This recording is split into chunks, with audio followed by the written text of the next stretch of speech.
pensa num povo atrapalhado, complicado, trabalhoso, contencioso, cheio de imoralidade, fofoca, né? Divisões, um monte de coisa ali. Mas, ainda assim, aquela igreja, naquele início, talvez seja o modelo mais perto daquilo que Jesus prometeu quando ele falou. Ele falou assim, olha, eu vou edificar a minha igreja. Eu prometo, eu vou edificar, né? E as portas do inferno não vão prevalecer. Então, quando ele fala, ó, eu vou edificar a minha igreja, aquele primeiro momento, para mim, é o tempo assim onde está mais próximo. É claro que a gente vê aquele, que eu acho que é a melhor referência que a gente tem, esse processo que a gente está vendo dessa edificação e aquela igreja gloriosa que ele vai vir buscar, que ele está edificando. Ele está consertando, apertando o parafuso daqui, afrouxando o outro, né? Tá arrumando a gente, né? Como povo dele. Mas para mim ali é a melhor expressão, né? Acho que é o modelo mais próximo que a gente tem daquilo que Jesus estabeleceu. Eu abri um parênteses, não sei se vocês, eu quero ver a opinião de vocês, mas me parece não, eu vivi numa igreja que rolava um pouco da idolatria ao templo, no sentido de, se a pessoa não fosse para o templo num domingo de manhã, se a pessoa não fosse para o templo no domingo à noite, a semana da pessoa está destruída, porque ela se sente deslocada, é como se ela estivesse devendo alguma coisa para Deus, entendeu? E outra coisa, e vou abrir mais uma outra questão aqui. Tem uma igreja, não cabe citar nomes, uma igreja, eu digo templo, que as pessoas têm posição, inclusive, para cada coisa. Então, assim, se aquela coisa não estiver naquele lugar, parece que maculou o negócio ali. E eu não sei, mas me parece que os tempos atuais, no tempo que a gente vive hoje, as pessoas perderam um pouco da essência, né? Porque como é que se idolatra um templo? E outra coisa, muitas dessas pessoas que idolatram o templo, em casa eles não são igreja, né? Ou seja, saiu da porta para fora, pede licença para o Espírito Santo, né? A igreja ficou lá atrás, semana que vem eu volto a ser igreja, né? A igreja nasce em Jesus Cristo. Mateus 16 vai dizer claramente, né? Quando Jesus confronta os seus que estavam mais perto dele, né? Os seus discípulos, e não tinha templo. Jesus começa falando lá na praia, sentado no barco, no pé da montanha. E mesmo na vida assim comum do nosso dia a dia, negócios inclusive, na área comercial, o comer junto é uma coisa que é da vida, que é do ser humano, que é da comunidade, que é relacional, né? E é por essa razão que Jesus, lá no seu ministério, teve refeição, serviu o pão, a ceia era o pão, era o vinho, né? E quantas decisões que são tomadas em almoço, em jantares, né? Então esse comer junto é uma coisa que é do ser humano. Tanto é que é um sacramento da igreja, né? Isso tanto na igreja católica quanto na igreja evangélica, né? A ceia é o sacramento principal. Exato. Eu lembro quando eu era pequeno, na igreja que começou na casa do vô Pedro, né? Pai da minha esposa, a igreja começou lá. E aí tinha os cultos nas casas, era muito comum. Hoje quase não tem mais isso, é culto na igreja. Mas na minha infância era culto nas casas. Todo sábado tinha culto na casa. E sempre tinha um bolo, tinha um chá. Havia aquele momento que a gente cantava, a gente ouvia a palavra, mas depois a gente comia. Ainda que fosse um pedaço de bolo, uma bolacha, mas a gente comia junto. Esse momento marcava a gente, marcou a minha infância, né? E hoje a gente perdeu isso. De vez em quando a igreja faz um almoço, faz uma festa, faz um jantar, mas esse dia a dia que foi muito presente na igreja primitiva a gente perdeu, né? E acho que a pandemia acabou trazendo isso um pouco de volta. Eu acho que provocou, né? Acabou trazendo um pouco de Colocou volta um pouco isso, pra né? dentro de casa, né? Verdade. Falando de comer junto, Estamos aqui no café. não podia ser diferente, né? Vamos lá, André, deixa eu tomar um cafezinho. Vamos. Aliás, hoje costuma se dizer que não tem almoço de graça, né? Não tem almoço de graça. Tem uma coisa que é muito comum aqui em São Paulo, que é, inclusive foi daí que partiu a ideia desse canal, que tudo se resolve num café. Vou convidar um amigo pra gente bater um papo, vamos lá no café, vamos. Vou assinar um contrato com o cliente, vamos no café. Termina o culto, vamos ali no café, quando não é uma pizzaria. Então tá tudo... Em menos de uma semana é o terceiro café que eu tomo com o André. Então, mas... E aqui é café de verdade, viu, gente? Não, aqui não tem nada de cenográfico, aqui não. é cenográfico. Uma fumacinha. Estamos no lugar certo, né? Estamos no café, né? Mas... Permita, Vai, é interessante que essa questão que o senhor falou, né, de comer junto, isso desde sempre é extremamente importante, como o André falou. Tudo acontece e as coisas mais importantes acontecem, as celebrações acontecem, as pessoas comendo junto. E é interessante porque Jesus vai institucionalizar isso como a ceia, como, né, Aqui do pão. o sacramento principal, vai se tornar o sacramento principal da igreja. Mas é exatamente porque isso é parte, talvez, mais importante da vivência das pessoas. Uma forma, assim, de demonstrar o quanto o evangelho acontece na vida, no dia a dia, no cotidiano. Né? Sim. Então, acho que comer junto representa muito isso. Eu, até ouvindo, falando, e que o André falou sobre, você usou uma expressão que eu achei muito legal, a idolatria, né, do templo, né? Na verdade, eu concluo que isso não é, eu não acho que nem é uma crítica, mas é uma constatação. Acho que a igreja, não sei quanto tempo, ela se tornou extremamente templocêntrica. Ou seja, tudo acontece ali. E aí, quando alguém não está nesse contexto, é igual você está desviado, está fora. Só que o que para mim é o mais... eu acho que é algo que vem antes.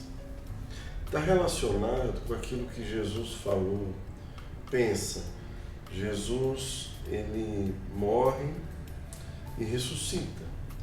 Nesse momento, ele ressurreto, ele transmite aos seus discípulos uma orientação que para mim dá base para essa nossa conversa.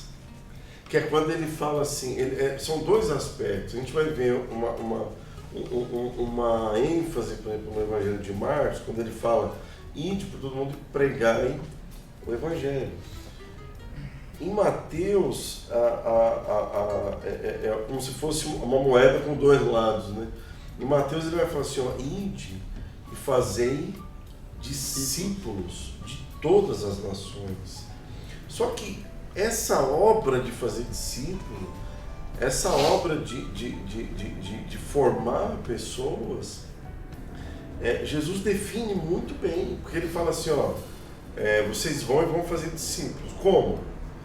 Batizando em nome do Pai, do Filho e do Espírito Santo e ensinando a obedecer todas as coisas que eu vos tenho ordenado. Ou seja, essa missão é a base sobre a qual a igreja ela vai ser edificada. E uma coisa que eu concluí é que é impossível você fazer discípulo sem relacionamento. Eu acho que não O funciona. discipulado, na verdade, ele é você andar com o mestre. É relacionamento. E, na verdade, se a gente olhar a história, por exemplo, do discipulado, na verdade não foi nem Jesus que... Os filósofos antigos já eram assim, né? Ele já tinha lá os discípulos que eram aqueles aprendizes que andavam com ele. Os rabinos, com eles, né? E eles, né, esses filósofos antigos e tal, eles iam caminhando pela cidade e fazendo os discípulos deles observarem o mundo. E aí eles iam discutindo, né, e filosofando em cima daquelas coisas que eles estavam vendo e vivenciando. Sim. Ou seja, mais uma vez uma confirmação de que o discipulado, tal, isso acontece na vida, né? Não está necessariamente relacionado ao templo. E se a gente for observar Jesus, esse cristianismo originário e tal, ainda que Jesus em nenhum momento tenha deixado de estar no templo, porque Jesus, como judeu, também estava lá e tal, mas como eu já falei, o evangelho de Jesus não acontece dentro do templo, o evangelho acontece fora, acontece na vida, acontece se relacionando com as pessoas, né? E a crítica, né? E aí a gente percebe Jesus como alguém que vem da Galileia, né? A gente estava aquele dia conversando sobre o cristianismo da Galileia e tal, que é um tema bem mais complexo, mais amplo, mas enfim, Jesus como alguém que vem da Galileia, ele faz diversas críticas ao templo, porque já naquela época o templo significava algumas outras coisas além da fé, né?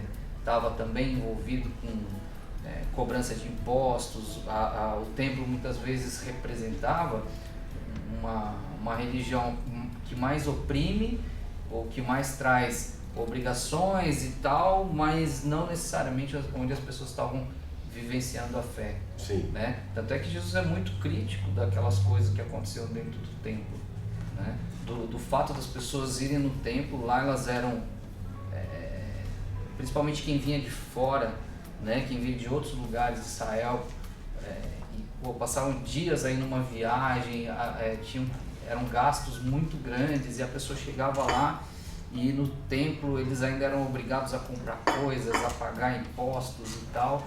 E isso acabava com a vida das pessoas, né? Para quem já vivia uma situação de pobreza e tal, isso era terrível. Então Jesus vem com uma crítica social muito forte, né, em relação ao que o templo representava naquela época. Então, de forma alguma, a ideia é passar uma mensagem que o templo não tem a sua importância. Como eu falei, Jesus nunca deixou de estar no templo. Mas, como você falou lá no início, né, o templo ele não pode ser a representação da fé, ele tem que ser um espaço que facilite a vivência da igreja. Né? Exato. Eu vejo que, por exemplo, alguém pode ouvir a gente falar e comprar uma ideia equivocada, por exemplo, de um descompromisso. Não é isso. Né? A gente está falando... Uma falta de comunhão. Exatamente. O que nós estamos... palavra-chave. O que nós estamos falando é da ênfase, na minha visão, mais bíblica. Porque, por exemplo, teve um cara no Novo Testamento que para mim foi uma das pessoas que teve a maior revelação da igreja, inclusive o que esse cara sofreu por causa do que ele viu. Pensa, o cara vivia num contexto judaico, onde toda a religião, toda a adoração estava centrada no templo. Aí ele vê o Espírito Santo descendo sobre a igreja, os irmãos vivendo comunhão, cuidando uns dos outros, servindo, perseverando no que Jesus ensinou. Aí ele olha aquilo que está acontecendo e ele fala, meu Deus, isso aqui não vai caber lá dentro. É aquele tal de Estevão. Aí ele fala uma coisa que diz que os caras rilharam os dentes. Que ele diz assim, não habita o Deus Altíssimo em templos feitos por mãos de homem. Meu Deus, aquilo... Pedro e João pregaram Jesus, apanharam, mas não foram mortos. Mas quando ele falou, ele pegou no calcanhar de Aquiles da religião lá, judaica. Para né? o judeu o templo. Não, era o centro da devoção a Deus. Só que o que Jesus propõe não é, tirar aquilo, mas que aquilo não vem primeiro. O que vem antes é o que a gente está falando, da mesa, a comunhão, vida na vida, sabe? Pessoas se importando umas com as outras, entendeu? Eu acho que é mais ou menos como se a gente hoje chegasse... eu li esses dias alguém falando disso no livro, aquele irmão Francis Chan, ele escreveu o livro Cartas à Igreja, e ele fala assim que um dia ele perguntou para a filha dele, ele falou assim: filha, se no dia do teu aniversário,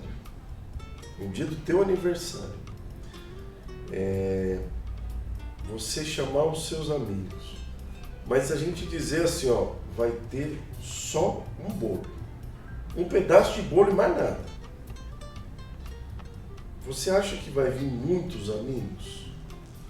Olha, pai, não sei. Agora, e se eu contratar o parquinho, o pula-pula, o playground e colocar um monte de coisas assim? Ah, pai, vai vir a escola toda. Então, isso revela o quê? Que os amiguinhos estão indo por causa da aniversariante ou por causa do que está oferecendo. E aí, para mim, isso expressa o que às vezes a gente faz com Deus. Tá entendendo? As pessoas, elas, infelizmente, elas gostam de um ambiente arrumadinho. E eu não tenho nada contra isso. A minha questão é quem é o centro. Se Cristo é o centro, cara, você pode ter a melhor estrutura, você pode ter tudo, entendeu? Agora, o que me preocupa é quando a igreja começa a desenvolver toda uma estrutura visando o homem.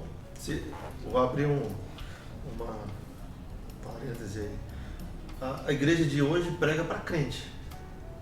Sim. Se você for olhar essa questão do templo, aquele evangelismo que acontecia, inclusive esse método de igreja que a gente está falando aqui agora, eu acho que funciona mais, muito mais que você está associar a igreja a um tempo. Por quê? Você vai nas igrejas hoje, eu não vejo conversão, raramente. Nas últimas que eu fui, não vejo conversão, porque os pastores pregam para crente. Sim. Então isso, será que não foge um pouquinho do evangelho, daquele evangelho puro e simples mesmo? Porque você vai na igreja e o que o pastor fala? O pastor fala da teologia da prosperidade, o pastor prega para crente, exorta o crente, mas e quem está lá fora? Perecendo, né? A igreja não sai mais das quatro paredes, né? Então entra mais uma vez essa questão aí, que eu acho que funciona mais essa igreja relacional que a gente está comentando aqui, do que a igreja propriamente associada às quatro paredes, né? Isso que eu creio. Você entraria num avião com uma asa só? Não. Você chega lá na hora de entrar no avião, só tem uma asa. Eu não entraria. E eu penso que as duas asas da missão da igreja é pregar o evangelho e formar discípulos. É isso. E como é que vai pregar o evangelho se você não vai atrás de quem precisa? Então, aí precisa de formar o discípulo para ele entender que ele também é comprometido com a missão de pregar, né? Pegando essa ideia do avião com duas asas, quando iniciou em nossa igreja os pequenos grupos, ficou muito claro e foi dito com muita clareza que o sistema deve funcionar com duas asas, né? O pequeno grupo que se reúne, que tem a comunhão, que tem o evangelismo, que tem o testemunho, que tem o ensino, e depois se junta na nave. A celebração. E aí você vai cultuar a Deus, você vai honrar a Deus. Uma coisa interessante que as igrejas atuais vêm perdendo de vista, algumas já perderam completamente, o culto passou a ser um show, né? Não é mais um culto. É. E aí a pessoa chega a dizer assim, eu gosto do culto assim. É como se fosse para ela. Aí o pastor disse, o culto não é para você, o culto é para Deus. Ah, mas eu gosto que o culto seja de bastante balanço. Tem uns que falam, eu não gostei da palavra de hoje. Eu gostei da não música, me agradou. Aí, se o culto é para Deus, é Deus que tem que ser agradado no culto. O que agrada a Deus? Exatamente. É o louvor, é a comunhão, é a oração, é a humildade, é o amor, né? É esse entrelaçamento. Agora, não, mas se o culto não tem bastante barulho, não tem bastante ginga, eu não vou, né? Mas o culto não é para você, é para Deus. O que é que Deus gosta, né? Aí você volta para a Bíblia, aí Jesus vai dizer, olha, aonde tiver 2 ou 3, ou seja, não é necessariamente obrigatório você ter um local, né? Onde tiver 2 ou 3 ali reunidos em nome de Jesus, ali tem uma igreja, ali tem um corpo, ali Deus está sendo exaltado e ali Deus vai agir, né? É isso. Então, gente, a gente está chegando ao final aí desse bate-papo, mas para concluir eu vou querer aí que as considerações finais aí dos nossos queridos aqui, até mesmo deixar uma palavra para você que está assistindo do outro lado aí. Começar pelo seu Gerson aí. Seu Gerson, muito obrigado por ter vindo, ter aceito o nosso convite. Se eu quiser deixar uma palavra para o nosso... Eu que agradeço estar aqui, aliás, um momento bem diferente, né, daquilo que a gente vive no dia a dia, a gente se juntar com algumas pessoas para falar sobre as coisas de Deus, falar sobre nossa vida. Eu acho isso muito importante. É isso. Pastor Gledson. Amém. Contigo. Rapaz, eu acho que eu já falei. Obrigado também por ter aceito o convite. Para mim é uma honra gigantesca ter vocês aqui. Amém. Eu é que fico feliz, muito grato também da gente estar junto, né? Tenho me alegrado de a gente estar junto, conhecendo o amigo Alex, que alegria. E a gente, eu acho que resumiria tudo que a gente falou, em essência. Eu tenho crido que a igreja é quando a gente começa a aprender a ver Deus na vida do outro. Então, para isso a gente precisa crescer na comunhão, em relacionamentos que são firmes, profundos. Por isso que eu defendo isso com convicção mesmo, né? Creio que é o caminho de Deus para nós nesse tempo, né? Então, você que tem estado desanimado com a igreja, que tem estado, às vezes assim, não desiste, né? A igreja que Jesus está edificando é gloriosa, é sem mácula, é sem ruga, é perfeita. É essa igreja que ele vai buscar, né? E às vezes o pacote muda, né? Mas a essência, igual ele falou, tem que ser a mesma. Então, eu amo a noiva de Jesus, a igreja do Senhor, né? Então, eu quero animar aqui, né? Você que talvez esteja aí, até adoeceu, né? Não desista da noiva de Jesus, porque ele vai voltar para buscar essa noiva. Amém. Alex Jones, meu irmão. Eu só agradeço, tô aprendendo pra caramba. Obrigadão também por ter aceitado o desafio aí de compartilhar um pouco conosco. E estou muito feliz aí de você ter aceito aí essa convocação. Trocar de lugar um pouquinho, depois eu volto pra lá de novo. Beleza, obrigado. Obrigado pela presença de vocês. Obrigado pelo aprendizado aí, pela conversa. Acho que é super saudável de poder trazer assuntos assim, né? E agradecer o pessoal que está assistindo também. Tem que ter um pouquinho de paciência com a gente, que às vezes o assunto vai se estender, mas tá bem legal. Acho que isso é importante, a gente cresce bastante. E obrigado, André, obrigado pelo projeto aí, cara, pela parceria. Vamos juntos aí. Amém. Você deve ter percebido, você que está assistindo aí deve ter percebido alguns barulhos. A gente está num café de verdade aqui, então tem a rua, tem o trânsito, então não importa que esse barulho não, o mais importante é o que está sendo falado aqui, o que foi falado, né? É isso aí, gente, obrigado por ter assistido. Se você gostou, deixa aí o seu like, seu comentário, compartilhe com o maior número de pessoas que você puder. Deus abençoe a sua vida, a sua família, seus negócios, tudo que você colocar a sua mão que seja abençoado. Deus abençoe. Tchau.